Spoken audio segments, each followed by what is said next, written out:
sebagai kartun anak yang ceria. Ikan-ikan lucu, petualangan yang ringan, dan warna-warni yang menenangkan.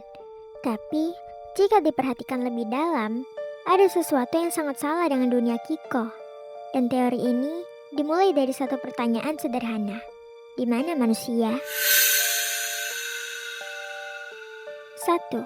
Dunia Kiko adalah laut setelah kiamat manusia. Di hampir semua episode Kiko, kita melihat sisa-sisa benda manusia, yakni kaleng bekas, pipa logam, bangkai kapal, botol plastik, dan reruntuhan kota bawah laut.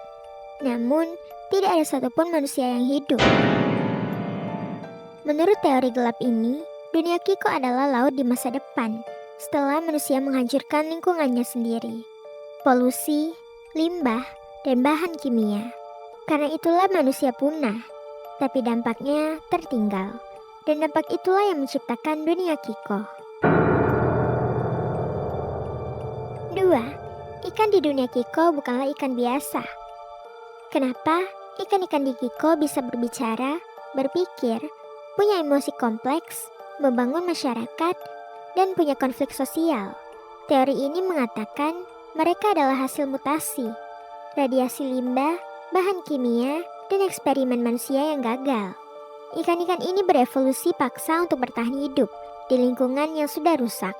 Dan Kiko bukanlah ikan yang paling kuat, bukan yang paling pintar, tapi dia paling adaptif. Ia adalah simbol generasi baru makhluk hidup yang tumbuh di dunia yang sudah hancur. 3. Kota Kiko adalah kuburan laut. Perhatikan setting tempat tinggal mereka. Banyak bangunan yang terlihat aneh, rusak, dan tidak alami. Strukturnya terlalu geometris untuk dunia laut alami. Menurut teori ini, kota tempat Kiko tinggal adalah reruntuhan fasilitas manusia yang sudah lama tenggelam. Sekolah, pabrik, dan terowongan kini dihuni oleh makhluk laut yang tidak tahu siapa penciptanya. Mereka hidup di atas kuburan peradaban. 4. Musuh Kiko bukanlah penjahat, tetapi korban. Banyak penjahat di Kiko digambarkan rakus dan egois. Namun, jika dilihat lebih dalam, mereka adalah makhluk yang paling rusak secara fisik dan mental. Beberapa bentuknya tidak normal, obsesif, dan agresif. Teori ini menyebutkan mereka adalah mutasi yang paling parah, sementara Kiko dan teman-temannya adalah mutasi yang berhasil, dan yang gagal menjadi monster. 5. Kiko tidak sedang bermain, dia sedang bertahan hidup.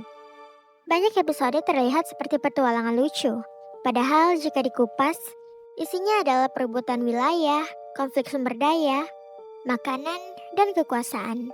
Itu bukanlah permainan anak-anak, itu adalah sisa-sisa hukum rimba di dunia pasca kehancuran.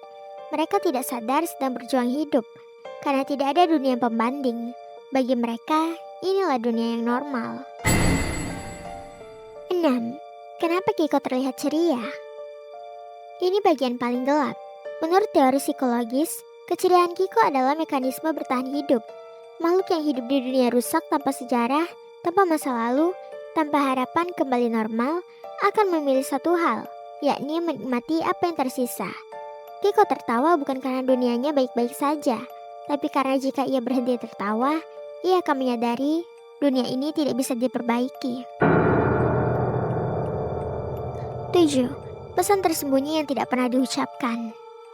Kiko tidak pernah menyalahkan manusia, tapi dunianya adalah peringatan diam bahwa laut bisa mati, manusia bisa punah, alam bisa bertahan tanpa kita, dan makhluk lain akan hidup di antara reruntuhan kita. Jadi, lain kali kalau kamu melihat Kiko berenang ceria, ingatlah satu hal, ia tidak hidup di dunia yang bahagia. Ia hidup di dunia yang tersisa setelah manusia gagal menjaganya. Dan mungkin Kiko bukan kartun tentang ikan, tapi cerita tentang kita.